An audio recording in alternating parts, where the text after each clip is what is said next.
नमस्ते। यह कहानी सत्य घटना पर आधारित है। हिंदी कहानी में आपका स्वागत है। कई बार हम ये सोचते हैं कि महिलाओं की सबसे बड़ी ख्वाहिश क्या होती है, धन, प्यार या कुछ और। लेकिन क्या हम सच में इस सवाल का सही जवाब जानते हैं? आज की ये कहानी बुद्धिमान व्यक्ति की है, जिसे अपनी जान बचाने के लिए इस सवाल का उत्तर ढूंढना था। उसकी ये यात्रा ना केवल उसे फांसी से बचाएगी, बल्कि एक पूरे समाज की सोच को भी बदल देगी। अगर आपको ये कहानी पसंद आए तो प्लीज मेरे चैनल को लाइक करें, सब्सक्राइब करें और हाँ, कमेंट में अपनी राय जरूर दें कि क्या औरत की मर्जी जो उसने जवाब दिया वह सही था।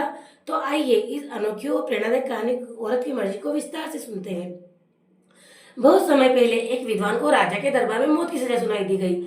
एक विद्वान ज्ञान और तर्कशीलता के लिए प्रसिद्ध था, लेकिन दुर्भाग्यवश राज दरबार में उसके कई शत्रु थे, जिन्होंने राजा के कान भर दिए थे। राजा ने उसे फांसी देने का आदेश दिया, लेकिन जब विद्वान ने विनती की तो राजा ने सोचा और कहा, तुम्हारी मौत टाली जा सकती है, लेकिन एक शर्त पर। तुम्हें यह पता लगाना होगा कि आखिर औरतें क्या चाहती है। विद्वान को यह शर्त थोड़ी अजीब लगी, पर जान बचाने के लिए उसने इसे स्वीकार कर लिया। विद्वान ने राज्य भर में घूमकर ये सवाल किया,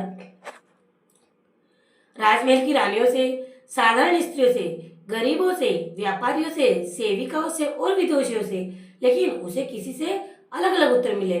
संपत्ति, किसी ने कहा हर औरत को धन दौलत चाहिए। प्यार और इज्जत, एक दूसरी औरत ने कहा स्वतंत्रता। एक वृद्धा ने कहा औरतें अपने फैसले खुद लेना चाहती है। पर इनमें से कोई भी उत्तर ऐसा नहीं था जिससे विद्वान को पूरा यकीन हो सके कि यह सही जवाब है। विद्वान निराश था कि उसे कोई ठोस उत्तर नहीं मिल रहा था। तभी उसे एक बूढ़ी जादूगरनी के बारे में पता चला, जो जंगल के किनारे रहती थी और भविष्यवाणी करने में सिद्धरत थी। विद्वान ने हिम्मत जुटाई और बूढ़ी औरत के पास गया। बूढ़ी जादूगर ने कहा, मैं तुम्हें जवाब बता सकती हूँ, लेकिन मेरी एक शर्त है। तुम्हें मेरी एक शिष्य से शादी करनी होगी, जो एक भयानक और डरावनी डायन है। विद्वान घबरा गया, वह सोच में पड़ गया। क्या वह अपनी जान बचाने के लिए डायन से शादी कर सकता है? विद्वान के पास कोई विकल्प नहीं था। उसने सोचा, अगर मरना ही है तो क्यों ना शादी करके मरा जाए। आखिरकार उसने हिम्मत जुटाई और जादूगरनी की शिष्या, जो कि डरावनी डायन थी, उसे शादी करने के लिए तैयार हो गया। डायन खुशी खुशी उसे शादी कर ली और फिर मुस्कुरा कर कहा, अब बताओ, तुम मुझे कैसा देखना चाहते हो, दिन में सुंदर परी के रूप में या रात में डायन के रूप में? विद्वान में सोच में पड़ गया। अगर वह कहता कि उसे दिन में परी चाहिए तो रात में उसे डरावनी डायन के साथ रहना पड़ता। अगर वह कहता कि रात में परी चाहिए तो दिन भर उसे डर के साथ रहना पड़ता। अब वह असमंजस में था। तभी उसे उत्तर मिल गया। उसने कहा, तुम जैसी रहना चाहो रह सकती हो, ये तुम्हारा फैसला है। डायन मुस्कुराई और अचानक उसके चेहरे पर एक जादू सा हुआ। वह पूरी तरह एक सुंदर परी के रूप में बदल गई और बोली, यही औरतों की सबसे बड़ी ख्वाहिश है, अपनी मर्जी से जीने की आजादी। विद्वान तुरंत राज दरबार में पहुंचा और अपना उत्तर दिया, महाराज, औरतों की सबसे ज्यादा क्या चाहती है? अपनी मर्जी से जीने की आजादी। राजा का ये सोच सुनकर सोच में पड़ गया। उसने दरबार में सभी औरतों की ओर देखा। वे सब सहमति से सिर हिला रही थी। राजा ने ठेका लगाया और बोला, तुमने सच में अद्भुत उत्तर खोज निकाला। तुम्हें फांसी नहीं दी जाएगी।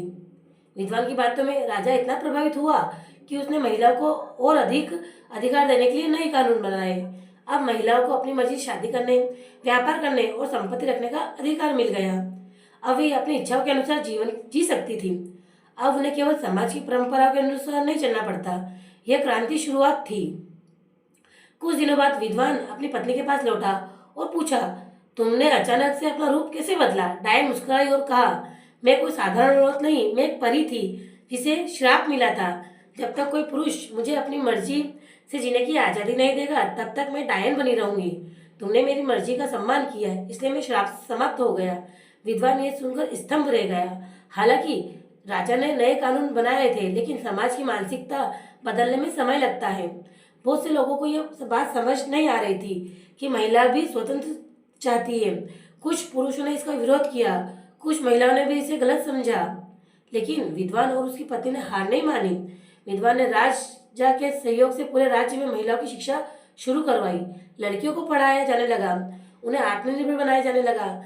समाज को यह सिखाया गया कि महिलाएं भी पुरुषों की तरह स्वतंत्र विचार रख सकती है। धीरे धीरे बदलाव आने लगा। कुछ वर्षों बाद वह राज्य पूरी तरह बदल गया। अब लड़कियां शादी के लिए मजबूर नहीं की जाती थी। अब उन्हें अपने पूरे सपने पूरे करने का हक था। अब वे बिना किसी डर के निर्णय ले सकती थी। एक दिन राजा ने विद्वान से कहा, तुम्हारा उत्तर न केवल तुम्हारी जान बचा गया, बल्कि इस पूरे राज्य को बदल दिया। राजा ने अपने बेटों और दरबारियों को यह भी सिखाया कि महिलाओं की इच्छा को सम्मान करना चाहिए। विधवा ने जीवन भर महिलाओं की स्वतंत्रता के लिए काम किया। उसने अपने जीवन की अंतिम समय में एक वाक्य कहा, अगर तुम सच में सभ्य समाज बनाना चाहते हो तो औरतों को उनकी मर्जी से जीने दो। राजा ने राज्य में महिला और अब सम्मान पूर्वक जीवन जी रही थी।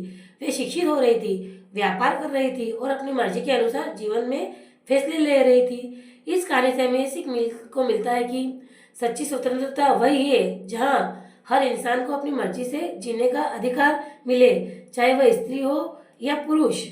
इस कहानी से हमें यह सीखने को मिला कि सच्ची स्वतंत्रता वही है जहाँ इंसान को अपनी मर्जी से जीने का अधिकार, चाहे वह स्त्री हो या पुरुष। अगर आपको ये कहानी पसंद आई हो तो इसे लाइक करें, शेयर करें, हमारे चैनल हिंदी कहानी को सब्सक्राइब करें। औरतों की मर्जी सिर्फ उनकी अपनी होती है। जब समाज इस सच्चाई को स्वीकार कर लेगा तभी असली बदलाव आएगा। अगली कहानी में फिर मिलेंगे, तब तक के लिए नमस्कार। और अगर आपको हमारी कहानी पसंद आई हो तो प्लीज़ कमेंट में अपनी राय जरूर दें। थैंक यू, धन्यवाद।